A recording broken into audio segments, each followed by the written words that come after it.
First and foremost, I want to give all praise, honor, and glory to Yahweh Ba'Hashem, Yahushai Ba'Hashem, Rokak Wadash. Yahweh is who this world ignorantly calls God. Yahushai is who this world ignorantly calls Jesus. Ba'Hashem means in the name, Rakah means spirit, and Kodash means holy. And that's all in the Paleo Hebrew. Also to give double honors to the elder bishops and apostles of Great Millstone that taught me this truth. Today's video, I wanted to go into how faith without works is dead. Okay, and this is something that is very basic, but a lot of people, especially in the so-called Christian world, seem to overlook. Right, a common theme in this so-called Christian world, these churches, is they always talk about faith, faith, faith. But when you look at their works, they literally confess that we don't have to follow the commandments of the Most High, that you don't have to follow the dietary law, nor any of those Old Testament commandments as they call them. Right, so what works can they possibly be doing? So, that's that point. And ultimately, hey, to receive the salvation, you gotta do both. And Revelation chapter 14 and verse 12 sums it up.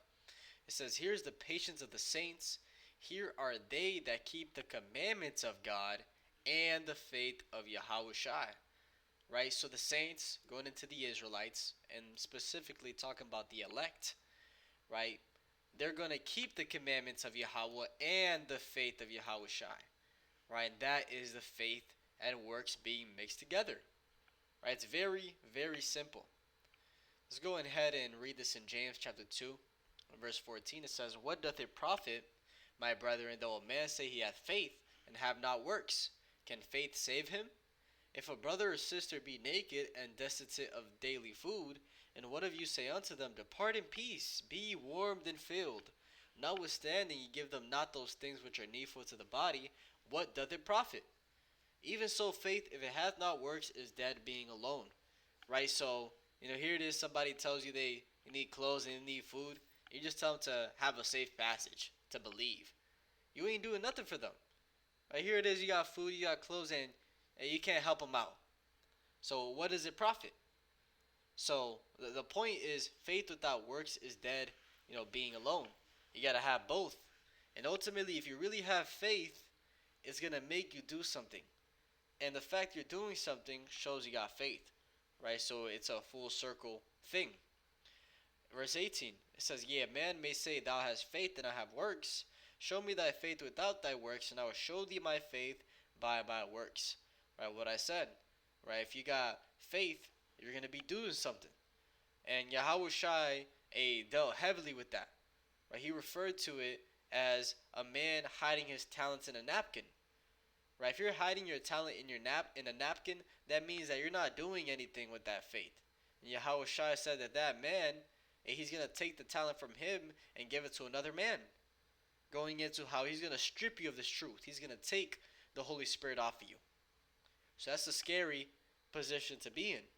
And that's why videos like this are mandatory, because these basic foundational concepts is what's really going to get you to that finish line. Right? You got to think about it. Think about it like running. Right? Paul referred to this belief, the kingdom, as a race. And when you go into running, right, you always got the foundational movements, right? The way you move your hands, counter parallel with your legs, your stride, how big you're opening your legs, your posture, right? The amount of effort you're putting forth. These are the foundational things, and those foundational things is what it really gets you running. Now, once you get to a more advanced level, you learn more advanced techniques. But without the foundational techniques, those advanced mean nothing. That's just the cherry on top. So it's the same thing, with the truth. You got to learn the foundation, and once you learn, the scriptures refer to it as the milk, the milk of the scriptures, the basics. Then you can graduate to the meat. Right? You can't give a baby milk, give a baby meat, off the rip, or else it's gonna choke. Its organs, its body is not developed enough to digest the meat.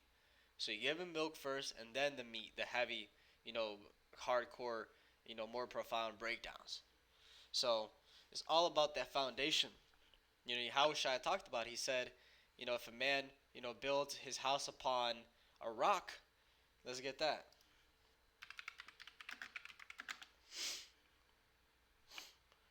In Matthew chapter 7 and I'll start at verse 24. It says, "Therefore whosoever heareth these sayings of mine, and doeth them, I will liken him unto a wise man which built his house upon a rock.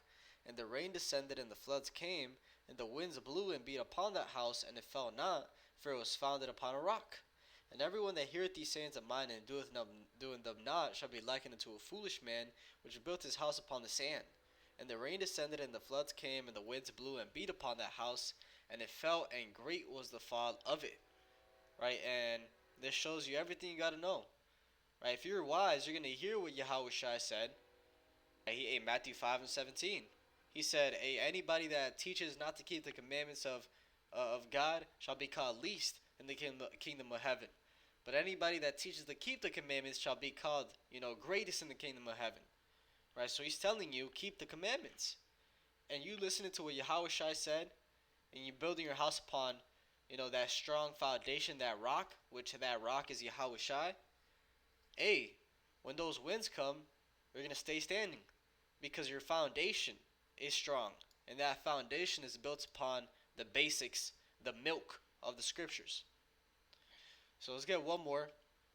This is 2 Ezra chapter 9 and verse 6. It says, "Even so the times also the highest have plain beginnings and wonder and powerful works and endings and effects and signs. And every one that shall be saved and shall be able to escape by his works and by faith whereby ye have believed shall be preserved from the said perils and shall see my salvation in my land and within my borders, for I have sanctified them for me from the beginning." Right? So in order to receive that salvation and escape, be protected in this evil time that is coming, you need to escape by your works and by faith. Faith and works. So, hopefully this was edifying and a quick reminder. But with that, I want to give all praise, honor, and glory to Yahweh Ba'Hashem, Yahushua Ba'Hashem, Rokakwadash, and double honors to the elder bishops and apostles of Great Millstone that taught me this truth. Shalom, see you like Shalom.